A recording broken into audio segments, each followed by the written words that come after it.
Okay, let's unpack this. In the rapidly evolving world of tech and politics, lines we once thought were clearly drawn have not just blurred, they've practically dissolved. We're diving deep into two fascinating and frankly pretty surprising stories today. On one hand, you have the recent, very public embrace of the Trump administration by a lineup of top tech CEOs. And on the other, well, a dramatic, very public unraveling of the once close alliance between Trump and Elon Musk. Yeah, it's quite the contrast, isn't it? It really is. And to help us navigate this intricate landscape, we pulled together a stack of sources for you. We're talking everything from, White House dinner reports and lobbying expenditures to social media feuds and public opinion polls. Our mission for you, the listener, is to cut through the noise, understand the motivations behind these, seismic shifts, grasp their far-reaching implications, and ultimately discover what this all means for innovation, policy, and maybe even your daily life.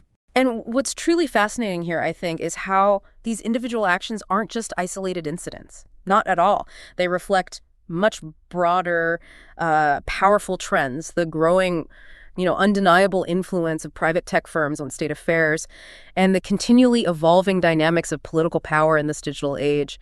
It's a complex tapestry where technology and governance are increasingly and, almost irrevocably intertwined. So let's kick things off with a high-profile event that certainly turned heads. A very exclusive dinner held at the White House on September 4, 2025. Imagine this guest list. Mark Zuckerberg from Meta, Tim Cook representing Apple, Sundar Pichai of Google, Satya Nadella from Microsoft, Sam Altman of OpenAI. Well, quite the lineup. Oh, yeah. And then the tech titans who shaped generations. Microsoft co-founder Bill Gates, Google co-founder Sergey Brin, Safra Catz from Oracle, and a host of other incredibly prominent tech leaders. Really the heavy hitters. It's exactly. President Trump himself set the tone, describing them as the most brilliant people gathered around this table, calling them a high IQ group, actively leading a revolution in business and genius. The setting for this power-packed evening wasn't just any room. It was the newly renovated Rose Garden. A deliberate choice, it seems, meant to symbolize a blend of tradition, modernity, and strategic discourse. It was, by all accounts, quite the spectacle. A spectacle with a very clear purpose, it sounds like. A collective show of, unwavering support. And backed by truly staggering financial pledges, from what the reports say. One after another, these tech leaders took turns praising Trump. Sam Altman, for example, thanked him for being a pro-business, pro-innovation president, describing it as a very refreshing change that would set the U.S. up to lead the world for a long time. Refreshing change. Strong words. Very strong. And these weren't just, photo opportunities or polite nods. The commitments were immense. We're talking hundreds of billions of dollars. Google alone pledged $250 billion in AI investment. $250 billion. Just from Google. Yep. Microsoft committed up to $80 billion annually. Apple announced plans for another $600 billion in U.S. operations. And Meta, they earmarked at least $600 billion through 2028 for U.S. data centers and infrastructure. Wow. And each of these massive investments was explicitly credited to Trump's policies and leadership. They made that very clear. Those numbers are undeniably huge. I mean, just staggering. But, considering the history of political theater, how much of this high-profile praise and these staggering pledges do you think is genuine alignment, and how much is maybe more about sort of strategic maneuvering and securing a seat at the table? That's the million-dollar question, isn't it? Or maybe the several $100 billion question here. On one hand, the administration clearly focused on issues critical to tech, particularly AI. That was a big theme. First Lady Melania Trump chaired a White House task force on AI education, launching a national student contest and championing the Take It Down Act against AI deepfakes. Okay, so addressing real concerns there. Exactly. And critically, Trump also tackled the power woes facing tech. He talked about easing regulatory burdens for data centers, which, are projected to see their energy demands increase something like 30-fold in a decade. And they often face a 7-year wait just for grid connections. So these are real pressing issues where government action can make a huge difference. Right. Practical stuff. Very practical. So for supporters, this was seen as constructive problem-solving, maybe unprecedented government-corporate synergy. Yet, as you hinted, a lot of skepticism emerged almost immediately.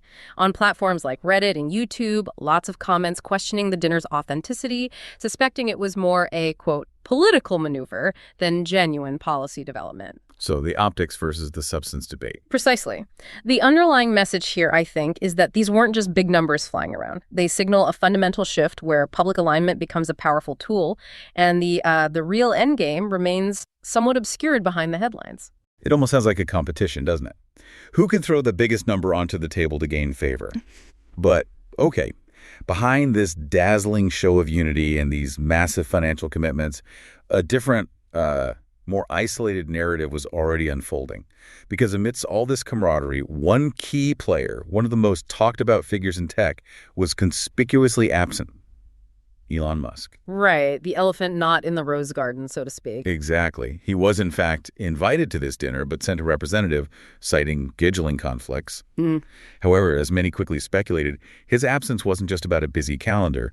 It was a pretty clear signal of much deeper political differences and what had become a very public, very dramatic falling out with the president. That's right. And this absence, it really spotlights what many sources are calling the end of a very public alliance, or maybe bromance, depending on who you read. Musk's relationship with Trump had this, meteoric rise.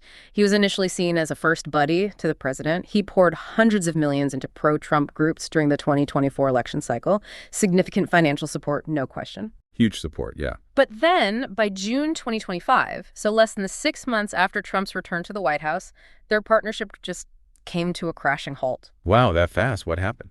The immediate catalyst, according to reports, was a big, beautiful bill that ended a $7,500 electric vehicle tax credit, which, was a pretty crucial incentive for Tesla. Musk publicly called it very unfair on social media, claimed it was passed without his knowledge.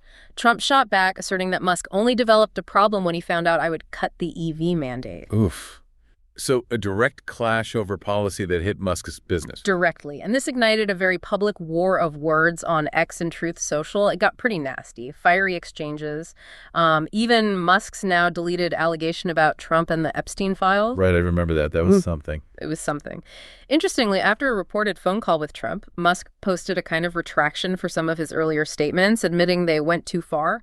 But yeah, it was a swift and pretty brutal breakdown of what had been a powerful, very public alliance. So, okay, beyond the dramatic public fallout and the social media jabs, what were the tangible impacts of this broken alliance? Yeah. Particularly on Musk's political endeavors and, his reputation. Well, the impacts were significant and really far-reaching. Musk had taken on this crucial role within the Department of Government Efficiency, or DOGE. DOGE, right. Yeah, the high-profile initiative aimed at slashing excess regulations, cutting wasteful expenditures, and restructuring federal agencies. Very ambitious.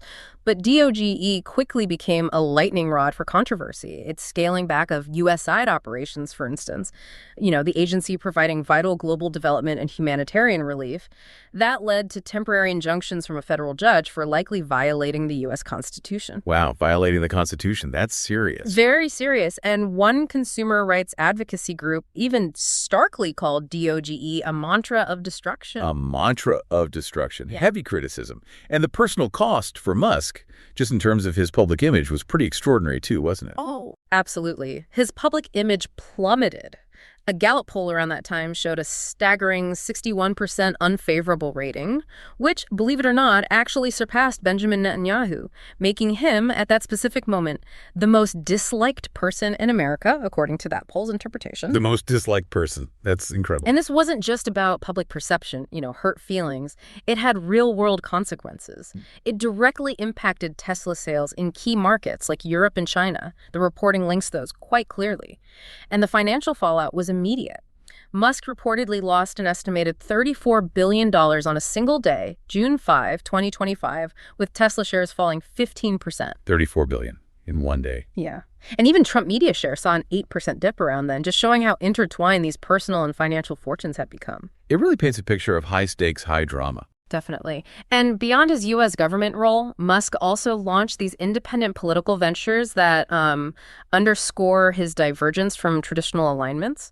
He controversially formed the America Party, a third political party, which, faces all the familiar uphill battles for such movements, limited ballot access, exclusion from debates.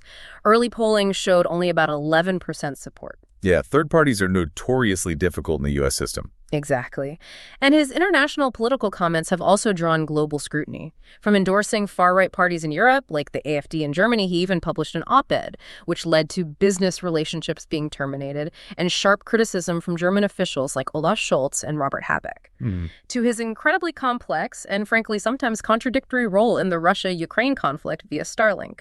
Reports suggest he even had direct exchanges with the Kremlin at times. These actions just highlight the personal and corporate risks of such high-profile political engagement on a global stage. It's really clear this isn't just about one dinner or one dramatic feud anymore. We're seeing a significant shift in how tech and government interact. And the money involved in this dynamic is just truly staggering. Last year alone, 2024, 6 major tech companies, Meta, Alphabet, Microsoft, ByteDance, X, and Snap, poured over $60 million into lobbying efforts. Just those 6. $60 million. That's a lot of influence seeking. It is. And to put that in perspective, they employed nearly 300 lobbyists. That's roughly 1 lobbyist for every 2 members of Congress.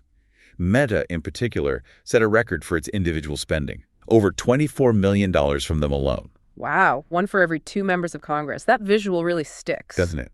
And their financial allegiance to the administration runs deep, too. Before the inauguration, powerhouses like Amazon, Meta, Google, and Microsoft each donated $1 million to Trump's inaugural committee. This wasn't charity, right? This demonstrates a clear, calculated strategy to secure influence and presumably favorable policies down the line. Absolutely.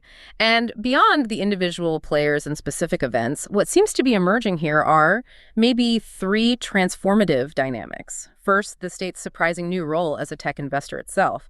Second, a widening political chasm within Silicon Valley. And third, the rise of what some are calling governance as spectacle. Okay, let's break those down. State as tech investor. Yeah, take the Trump administration's 10% stake in Intel, for instance. That happened. It kind of blurs the lines between free enterprise and state-led industrial policy, and it raises concerns, especially when economists generally suggest that partially state-owned firms tend to underperform privately owned ones. It hints at potential distortions in the market. Right, potential conflicts of interest or inefficiency. Could be. Then there's the growing political divide within Silicon Valley itself. While some tech leadership, as we've seen with that dinner, shifts rightward or at least aligns publicly, the largely liberal workforce often expresses strong opposition. We saw public protests against figures like Trump and even Musk from within the tech community. This internal fragmentation, it could have long-term consequences for innovation, company culture, attracting talent. That internal tension must be significant. You'd think so. And this brings us back to that third point, governance as spectacle. It's a phenomenon perfectly illustrated by the whole Trump-Musk feud, really. Social media platforms like X and Truth Social become instruments of what some analysts call platform imperialism, where engagement, clicks, views are prioritized over accuracy. And political legitimacy can, alarmingly, seem to be measured in follower counts rather than electoral outcomes. So politics is performance art, amplified by tech platform. Exactly. It's a performative arena where policy might be shaped as much by viral posts and online arguments as by, actual legislative debate and deliberation. And this brings us back to Musk's America Party gambit, I suppose. While it faces incredibly long odds, as you said, it's worth remembering that historically, third-party movements, like Theodore Roosevelt's Progressive Party or Ross Perot's Populist Run back in the 90s, they've played a crucial role in bringing critical, sometimes polarizing issues into the national debate, even if they don't win elections. That's a fair point. They can shift the conversation. Yeah. So Musk's attempt, much like his social media wars, is maybe another layer in this governance as spectacle, where the battle for public opinion is seen as just as critical as policy itself. It certainly fits that pattern. So you might be sitting there asking yourself, okay, why should I care about billionaires fighting on social media or tech CEOs dining at the White House? Well, this intensifying intertwining of tech and government, it impacts almost everything, from economic policy and the future of innovation to the ethics of AI, your data privacy, even what gets taught in schools. These aren't abstract debates happening somewhere else. They are actively shaping the world you live in, the services you use every day, and maybe the future your children will inherit. This evolving landscape, it truly presents a fascinating tension for all of us, I think. On one hand, there's the genuine potential for, enhanced cooperation between innovators and government to drive progress, maybe solve complex societal challenges. That's the optimistic view. But on the other hand, there's the very real risk of political fragmentation within the tech community itself, and a blurring of lines between immense economic power and democratic accountability that we really must pay close attention to. Right. So technology reshapes our world at this unprecedented pace, and political figures increasingly operate in what some are calling a reality show republic. It raises a pretty important question for you, the listener, to ponder. How do we, as citizens, ensure that technological advancement truly serves the public good, and not just the powerful few who wield its influence? Something to think about until our next deep dive.